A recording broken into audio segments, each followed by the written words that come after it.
Good day and God bless you. And welcome to the Bible reading in chronological order. Just such a privilege to have you all joining us and for participating in this venture with us. It's just such a privilege to be able to go through the Word of the Lord together. And we are so grateful that you've been with us every step of the way and going through these. Today we're busy in the second book of Samuel again, and we're going to be dealing with chapters 19, 20, and 21. We see that in chapter 19 that Joab causes the king to cease mourning through his counsel about the way in which he reacted to the death of Absalom, who sought to kill him. Now David was really bitterly mournful about the death of Absalom, and we saw that. But now Joab goes and he counsels him and says, how can you be so mournful of Absalom? Absalom was the enemy at this point.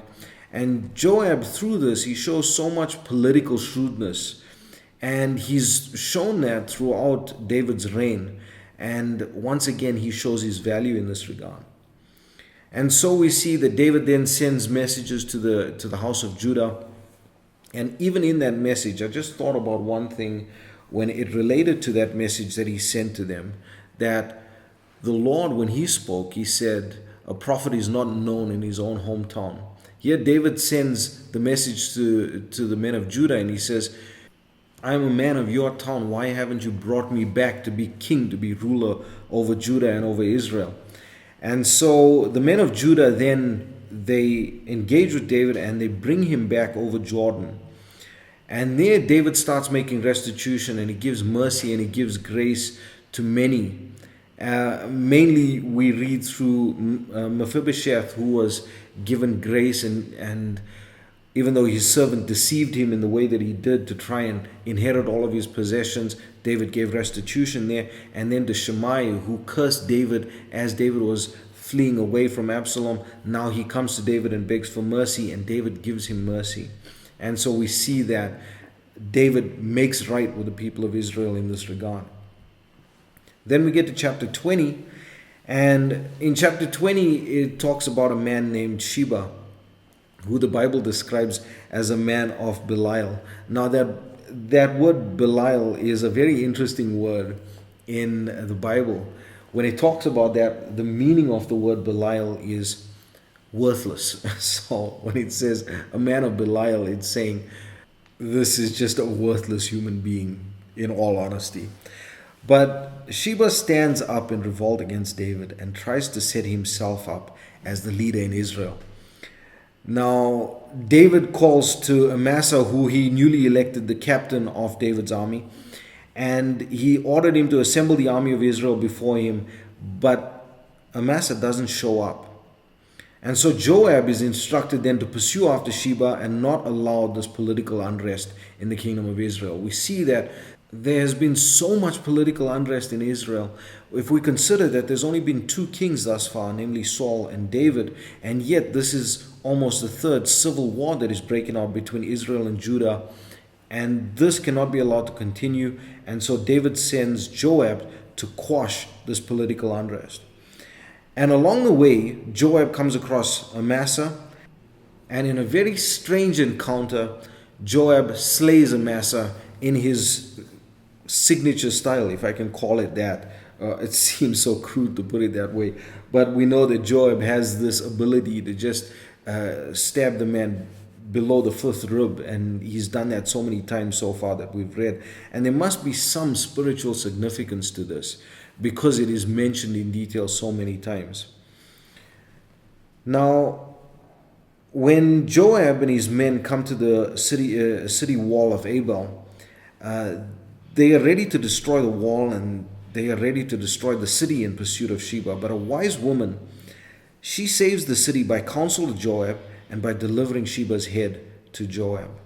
And then we see that the chapter ends by the list of David's great officers. Then we get to chapter 21, and we see that in this chapter there was 3 years of famine for the sake of the Gibeonites, because Saul slew them. David inquires what the Gibeonites would accept as an atonement for this great slaughter, so that the famine would cease. And they request that the 7 sons of Saul be brought to them, that they may be hanged. And so David obliges to this. And Rizpah, who was the mother of 2 of the sons of Saul, who was slain then by the Gibeonites. She shows so much kindness for the dead. And David, when he hears of this, he buries the bones of Saul and of Jonathan in the sepulchre of their father, and he brings back the bones of those that were hanged. We are then told of the battle with the Philistines and the slaying of the sons of Goliath. And that's how this chapter and passage ends. And so we're going to leave it at that as well. I pray that the Lord would bless you and keep you. May his face shine upon you. May he give you peace. God bless you as you enjoy the reading of the word today. Chapter 19. And it was told Joab, Behold, the king weepeth and mourneth for Absalom. And the victory that day was turned into mourning unto all the people. For the people heard say that day how the king was grieved for his son. And the people gat them by stealth that day into the city, as people being ashamed steal away when they flee in battle. But the king covered his face, and the king cried with a loud voice, O my son Absalom! O Absalom, my son, my son! And Joab came into the house to the king, and said, Thou hast shamed this day the faces of all thy servants, which this day have saved thy life, and the lives of thy sons and of thy daughters, and the lives of thy wives, and the lives of thy concubines, in that thou lovest thine enemies, and hatest thy friends. For thou hast declared this day that thou regardest neither princes nor servants. For this day I perceive that if Absalom had lived, and all we had died this day, then it had pleased thee well. Now therefore arise, go forth, and speak comfortably unto thy servants. For I swear by the Lord, if thou go not forth, there will not tarry one with thee this night, and that will be worse unto thee than all the evil that befell thee from thy youth until now. Then the king arose and sat in the gate. And they told unto all the people, saying, Behold, the king doth sit in the gate. And all the people came before the king. For Israel had fled every man to his tent, and all the people were at strife throughout all the tribes of Israel, saying, The king saved us out of the hand of our enemies, and he delivered us out of the hand of the Philistines, and now he is fled out of the land for Absalom.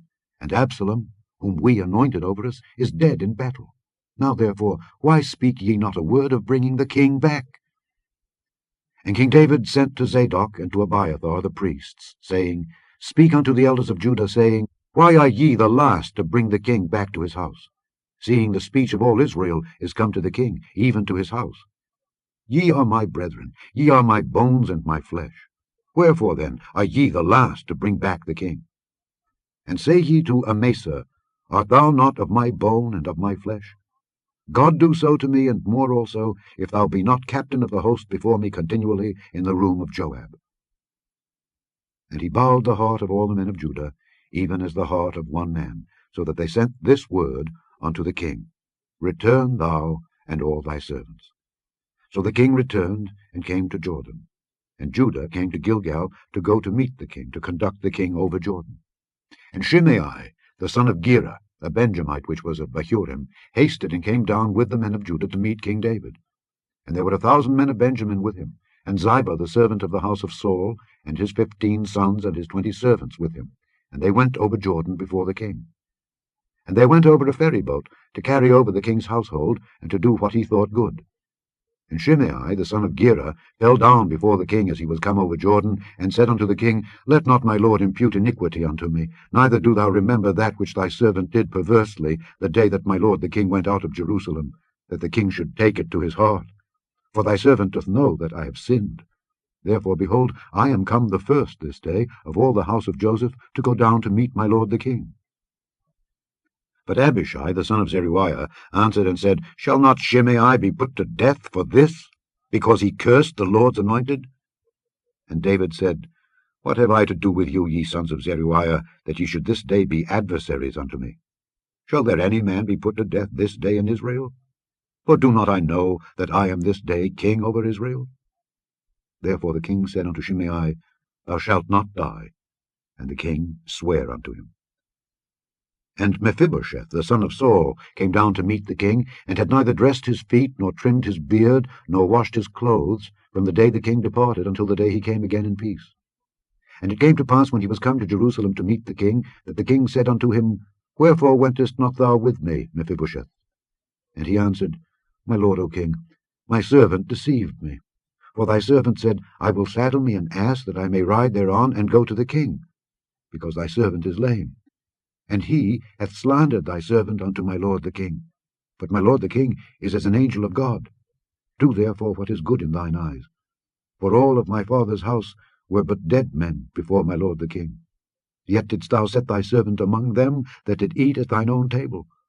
What right therefore have I yet to cry any more unto the king? And the king said unto him, Why speakest thou any more of thy matters? I have said, Thou and Ziba divide the land. And Mephibosheth said unto the king, Yea, let him take all, forasmuch as my lord the king is come again in peace unto his own house. And Barzillai the Gileadite came down from Rogelim, and went over Jordan with the king, to conduct him over Jordan. Now Barzillai was a very aged man, even 80 years old, and he had provided the king of sustenance while he lay at Mahanaim, for he was a very great man. And the king said unto Barzillai, Come thou over with me, and I will feed thee with me in Jerusalem. And Barzillai said unto the king, How long have I to live, that I should go up with the king unto Jerusalem? I am this day 80 years old. And can I discern between good and evil? Can thy servant taste what I eat or what I drink? Can I hear any more the voice of singing men and singing women? Wherefore then should thy servant be yet a burden unto my lord the king? Thy servant will go a little way over Jordan with the king, and why should the king recompense me with such a reward? Let thy servant, I pray thee, turn back again, that I may die in mine own city, and be buried by the grave of my father and of my mother. But behold thy servant Kimham. Let him go over with my lord the king, and do to him what shall seem good unto thee. And the king answered, Kimham shall go over with me, and I will do to him that which shall seem good unto thee, and whatsoever thou shalt require of me, that will I do for thee. And all the people went over Jordan. And when the king was come over, the king kissed Barzillai, and blessed him, and he returned unto his own place. Then the king went on to Gilgal, and Kimham went on with him, and all the people of Judah conducted the king, and also half the people of Israel. And behold, all the men of Israel came to the king, and said unto the king, Why have our brethren the men of Judah stolen thee away, and have brought the king and his household, and all David's men with him, over Jordan? And all the men of Judah answered the men of Israel, Because the king is near of kin to us. Wherefore then be ye angry for this matter? Have we eaten at all of the king's cost, or hath he given us any gift? And the men of Israel answered the men of Judah, and said, We have 10 parts in the king, and we have also more right in David than ye. Why then did ye despise us, that our advice should not be first had in bringing back our king? And the words of the men of Judah were fiercer than the words of the men of Israel. Chapter 20. And there happened to be there a man of Belial, whose name was Sheba, the son of Bichri, a Benjamite. And he blew a trumpet, and said, We have no part in David, neither have we inheritance in the son of Jesse. Every man to his tents, O Israel. So every man of Israel went up from after David, and followed Sheba the son of Bichri. But the men of Judah clave unto their king, from Jordan even to Jerusalem. And David came to his house at Jerusalem, and the king took the 10 women his concubines, whom he had left to keep the house, and put them in ward, and fed them, but went not in unto them. So they were shut up unto the day of their death, living in widowhood. Then said the king to Amasa, Assemble me the men of Judah within 3 days, and be thou here present. So Amasa went to assemble the men of Judah, but he tarried longer than the set time which he had appointed him. And David said to Abishai, Now shall Sheba the son of Bichri do us more harm than did Absalom. Take thou thy lord's servants, and pursue after him, lest he get him fenced cities, and escape us. And there went out after him Joab's men, and the Kerethites and the Pelethites, and all the mighty men. And they went out of Jerusalem to pursue after Sheba the son of Bichri. When they were at the great stone which is in Gibeon, Amasa went before them. And Joab's garment that he had put on was girded unto him, and upon it a girdle, with a sword fastened upon his loins in the sheath thereof. And as he went forth, it fell out. And Joab said to Amasa, Art thou in health, my brother? And Joab took Amasa by the beard with the right hand, to kiss him. But Amasa took no heed to the sword that was in Joab's hand. So he smote him therewith in the 5th rib, and shed out his bowels to the ground, and struck him not again, and he died.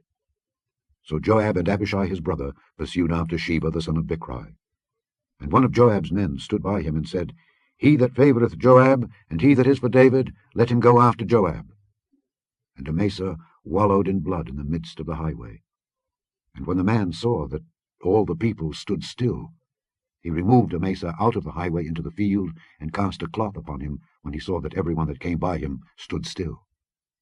When he was removed out of the highway, all the people went on after Joab, to pursue after Sheba the son of Bichri. And he went through all the tribes of Israel unto Abel, and to Bethmaachah, and all the Beerites, and they were gathered together, and went also after him. And they came and besieged him in Abel of Bethmaachah, and they cast up a bank against the city, and it stood in the trench, and all the people that were with Joab battered the wall to throw it down. Then cried a wise woman out of the city, Hear, hear! Say, I pray you, unto Joab, Come near hither, that I may speak with thee. And when he was come near unto her, the woman said, Art thou Joab? And he answered, I am he. Then she said unto him, Hear the words of thine handmaid. And he answered, I do hear. Then she spake, saying, They were wont to speak in old times, saying, They shall surely ask counsel at Abel. And so they ended the matter. I am one of them that are peaceable and faithful in Israel. Thou seekest to destroy a city and a mother in Israel. Why wilt thou swallow up the inheritance of the Lord? And Joab answered and said, far be it from me that I should swallow up or destroy. The matter is not so, but a man of Mount Ephraim, Sheba the son of Bichri by name, hath lifted up his hand against the king, even against David. Deliver him only, and I will depart from the city. And the woman said unto Joab, Behold, his head shall be thrown to thee over the wall. Then the woman went unto all the people in her wisdom, and they cut off the head of Sheba the son of Bichri, and cast it out to Joab. And he blew a trumpet, and they retired from the city, every man to his tent. And Joab returned to Jerusalem unto the king. Now Joab was over all the host of Israel, and Benaiah the son of Jehoiada was over the Kerethites and over the Pelethites, and Adoram was over the tribute, and Jehoshaphat the son of Ahilud was recorder, and Sheva was scribe, and Zadok and Abiathar were the priests, and Ira also, the Jairite, was a chief ruler about David. Chapter 21. Then there was a famine in the days of David 3 years, year after year. And David inquired of the Lord. And the Lord answered, It is for Saul, and for his bloody house, because he slew the Gibeonites. And the king called the Gibeonites, and said unto them, Now the Gibeonites were not of the children of Israel, but of the remnant of the Amorites, and the children of Israel had sworn unto them. And Saul sought to slay them in his zeal to the children of Israel and Judah. Wherefore David said unto the Gibeonites, What shall I do for you? And wherewith shall I make the atonement, that ye may bless the inheritance of the Lord? And the Gibeonites said unto him, We will have no silver nor gold of Saul, nor of his house. Neither for us shalt thou kill any man in Israel. And he said, What ye shall say, that will I do for you.